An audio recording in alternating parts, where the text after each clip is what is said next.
Hello guys, welcome back to the Kyle Family Homestead. It has been a very long time since we brought our garden to you and to check in, and I guess now is as good a time as any to do that. We did have a fall garden this year, and I don't think we video or pictured hardly anything in our fall garden. We just didn't have time. Life has been crazy, throwing us curveballs left and right. We have been super busy, but we have found the time to do a little bit of gardening here and there, so that's a good thing. So we did do a spring garden this year, a little bit different than we normally do, in the fact that we did almost exclusively a salsa garden. Onions, tomatoes, and peppers. And we did that because last year we tried salsa for the first time and it was amazing. My wife canned it, and I think I ate 10 to 12 jars in a matter of a month. So at that time we vowed the next garden that we do in the spring, we're gonna grow nothing but stuff for the salsa. So that's what we did. So as we do a walkthrough and you notice there's a lot of stuff going on, like peppers and tomatoes and an abundance of that type of stuff, that is why. So just keep that in mind. So we're gonna start out with this first box here. These are multiplying onions, and as you can see by the tops of them, they are starting to seed out and they are about done, but they do look good, and they are ready to come out. You guys see them there? They're delicious, they're amazing, they're great to cook with. But these little guys have had their day in the sun. And we're going to go on to the next part here. These are watermelons. Last year we grew watermelons successfully for the first time of us trying. We have tried to grow watermelons 3 or 4 times in the past without much luck. Not sure what the problem was in the past, but last year we did super well with them. We had 2 25-foot rows, and out of that we probably got maybe 20 really good watermelons out of them, and maybe 10 to 12 okay watermelons, and another 6 to 8 decent watermelons, which was really good for us. We didn't have the room to do that this year because we changed the garden around a little bit. So we tried them in a box like this, and as it cascades over, we're going to try to train it along this walkway, and we're hoping it doesn't overtake the garden, and I think it'll work. We're going to find out and see. I don't know how to pronounce this variety. I think it's called Dulce or Dolce. Not really sure how to pronounce that, but that's what type of watermelons these are, and they're really, really good. All right, so in this next box we have our onions. We're definitely not new to growing onions. We've grown onions almost every year for the last 10 or 12 years. And even several years before that, we grew onions, and then we took a little bit of a break. So we normally get stuff either from Dixondale Farms or Haas Tools. We got bounced back and forth between the two. The last couple of years, I don't know if they're growers for the onions. They do. I know Dixondale grows them themselves.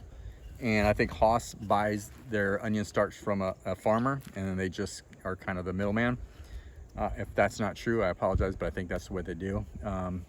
So last year, Dixondale was just, it was not good. It was a bad year for them. I don't know if they had a wet season, but they were tiny, mildewy. It was just bad. So this year we decided to go with Haas, and Haas was not good either. They were small, moldy, you're really puny, unfortunately. So we had a little bit of a rough start trying to get these little guys up and running. It took a lot of juice to get them pumped up, and we did it. We got them turned around, but we did lose a lot because we were unsuccessful of getting all of them healthy. And that's okay. We still have enough for us and what we want to do with the salsa, and you know, enough to freeze for later on.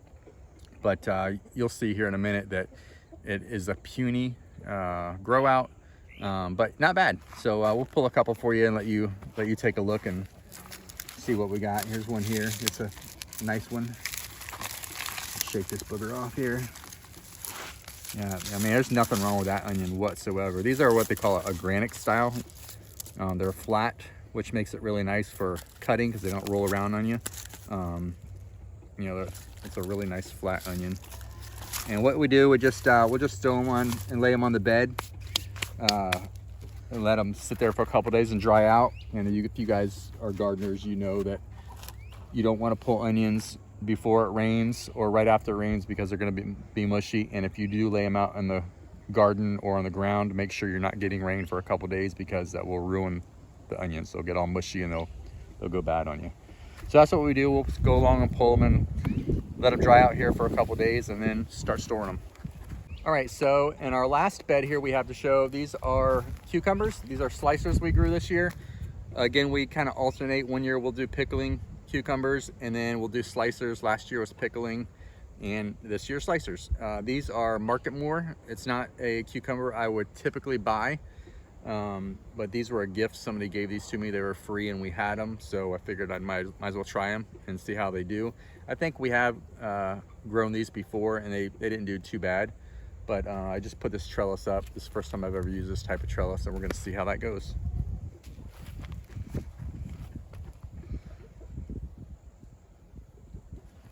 Okay, so for this next section here, we have all tomatoes. I built this 4 years ago, I think. Right, is it, babe? 4 years ago? So this has been around about 4 years, and we constantly put good organic matter in here. And the reason I mention that, because everything we grow in this above ground box grows so well. It doesn't matter what I put here. If I put something here this year and then I'll put it over in another box the next year, if it's the same type of plant, whatever is planted here grows twice as big, twice as much fruit it gives us. It's just crazy what grows here. It just does phenomenal. So this year we like to alternate and put different things into the ground. And this year is tomatoes. I think last year we had onions and carrots and maybe some other stuff. So yeah, so this whole row we'll walk and give you the varieties that we planted, because we do change varieties every once in a while. Some things we'll keep, like Cherokee Purple. This year we did Cherokee Carbon, but Cherokee Purples and Bella Rosa tomatoes, those are going to be grown every year by us. We just love the taste. They grow really well here for us in Florida. But we do like to try different varieties, because you guys know there's hundreds of varieties of tomatoes, and some do great and some don't. Some taste better and some don't. So, you know, that's the variety of life. We like to try it out. Okay, as you notice, we do the Florida weave here. We are in Florida after all. We have a love-hate relationship with the Florida weave. It really depends on how well I do it. The weather that we get, if we get a good rain and windstorm, you know, it doesn't hold up that great for us. It depends on how beefy the tomato plants are, and if they are drippingly heavy with tomatoes and fruit. That'll depend on how well the Florida weave holds up. But anyway, we don't stake, we do the Florida weave, and I told my wife if it fails on us this year that we're done. We're not gonna try it, we're not gonna do it anymore, because last year we had an absolute epic failure with the Florida weave, and I thought I did do it good that year. We lost 85% of all of our tomatoes. A storm came through, knocked almost every one of them down, and it was a nightmare. But anyway, we're gonna run through the ones that we're growing right now. So this section here we have Purple Boys. This is Berkeley Tie-Dye. These are Hausenators. We did grow this last year. Again, it was an epic failure, not because of the plant itself, because of our system failed. So I can't judge the Hausenator yet. So we will let you know how they do this year, but it looked like a good tomato. Next one is Shelby. Heard really good things about this tomato. Never tried it. Okay, so we're coming to our first metal box. These are Vigo boxes. So far they've been fantastic. A really hard to pull trigger investment wise, but for someone who is an avid gardener and who has back issues like myself, they have been an absolute lifesaver. I just love gardening in above ground or raised bed garden. It just makes things so much nicer. The plant is closer to your face where you don't have to bend down. Watering's easier. Everything's just easier. I love them. But it is an investment for sure. So in this box we have Amish paste. It's a cooking tomato, or what is a stew tomato? What do they call them, babe? A sauce tomato? Sauce tomato, sorry, yes. It's a sauce tomato. We've never grown a sauce tomato before. We have tried using, the regular slicing tomatoes as sauce tomatoes, and they're really watery, as you guys know. If you guys can or do that sort of stuff, you guys know the water and stuff that comes off those tomatoes. So we're hoping the Amish paste is a little bit meatier and a lot less water. So we're gonna try them, we're gonna give them a shot. Again, when you guys take a look at these Amish paste tomatoes, you'll notice that they are staked. I don't mean to contradict myself. I said we only do the Florida weave. That's for in-ground tomatoes. You know, the tomatoes that we have in a straight row and that's a long row and that are in ground, we always do the Florida weave. These are above ground, you know, raised bed gardens, and doing the Florida weave is a little bit more tedious and really not worth it when you do it on a box. So in box tomatoes, we do cages or we do stakes for those. So I just wanted to make that clear. Okay, so our last box of tomatoes to round this one out is cherry tomatoes, all right? And these are sun sugars. We usually run sun golds, which are absolutely delicious, but we heard sun sugar is even better. I don't know if that can be possible because sun golds are absolutely delicious. So we're giving these a shot this year and we're really excited to try them. And we don't eat cherry tomatoes a lot, but we do love them little boogers. They're so good. And I did mention before that we stake above ground tomatoes in our boxes, and we also use cages. These are about the only cages we recommend. We got these off Amazon, I think.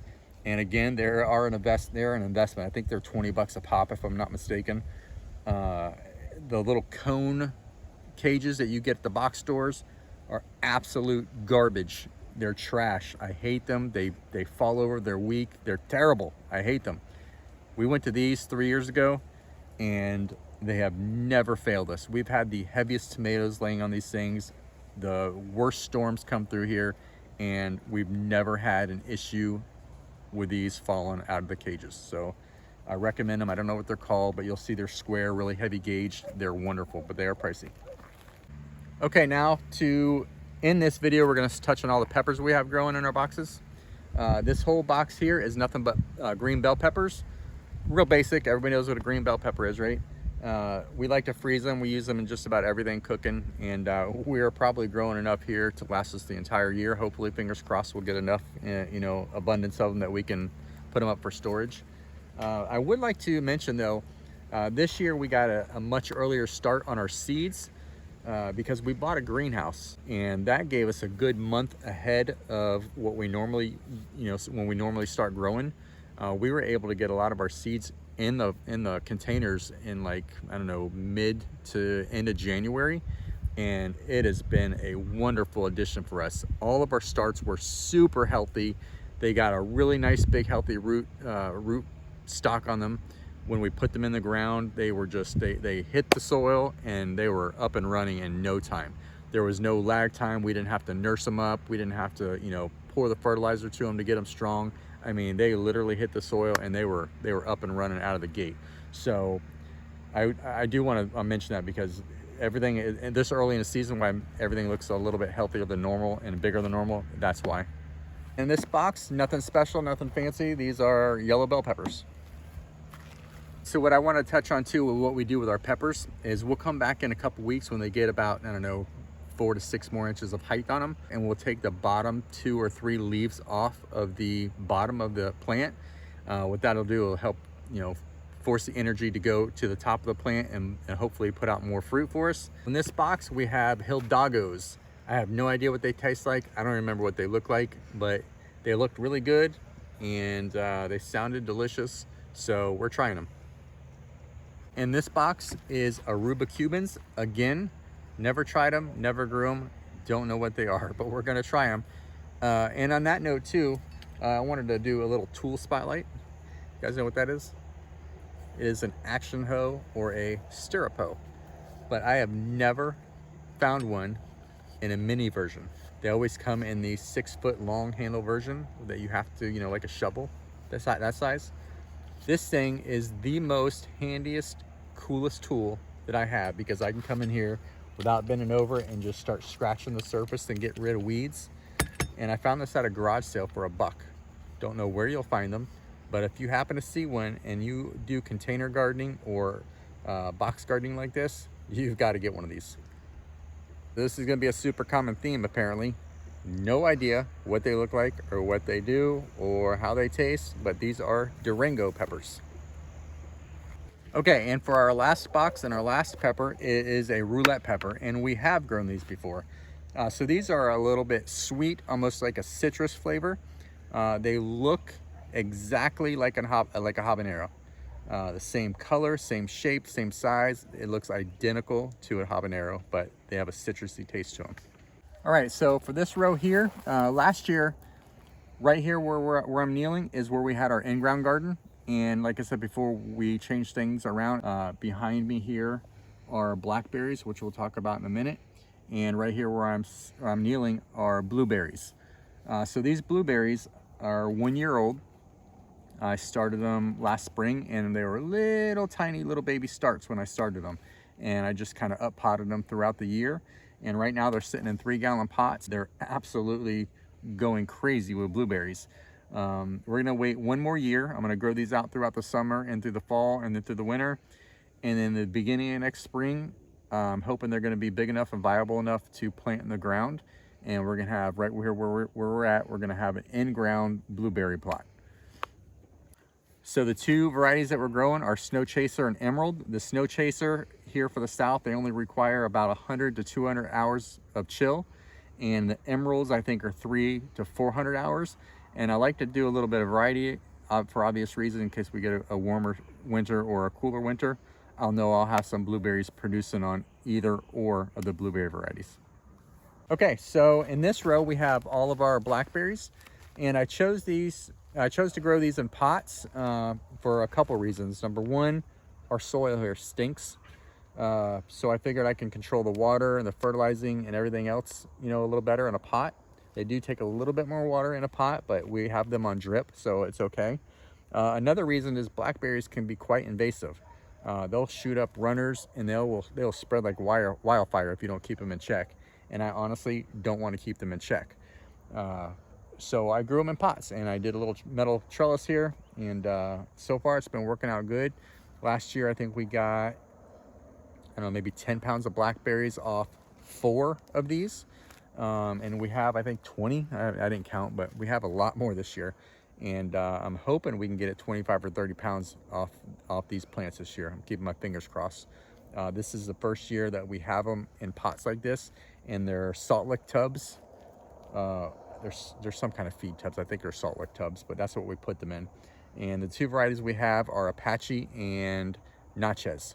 Okay, so right here where I'm standing, you'll see behind me is a giant fig garden. So this has been one of my really big passions over the last few years, are figs. I started out with 1. That's all it takes, right? You get you hooked. I started out with 1, and now we have over 70 varieties of figs. I got bitten by the fig bug so hard in the last couple years that I just started buying varieties and going crazy. We've whittled them down a few here and there because some varieties just don't do well here in Florida with the humidity and rain. So we're still trying to figure out what does the best here. But we also started selling fig cuttings and fig starts, which has been really fun. And we did a little side business on that. So if you're interested in buying some figs, hit us up. But I'll walk through really quick. I won't do a whole lot of talking. I'll just pan with a camera, and you can see some of the names of some of the varieties that we have.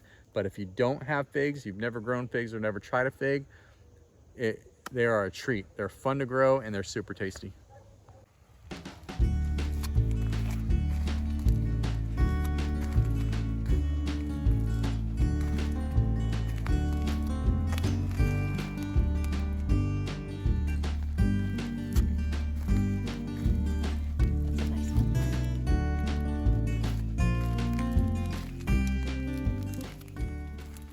All right, so for a little additional outside the garden stuff, over here to the side, we did potatoes, and we do potatoes in pots here.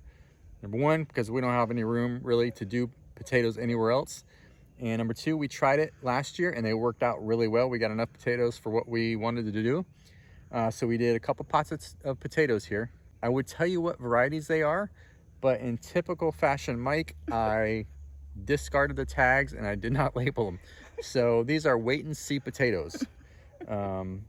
But they'll be good no matter what. The potatoes that you grow yourself are way better than in-store potatoes. And to finish up this video, we're just gonna walk through and pan through the orchard really quick. We have nectarines, peaches, apples, pears, and plums. The only thing that's really popping right now are the nectarines and peaches. We have a few pears on the tree, but not many.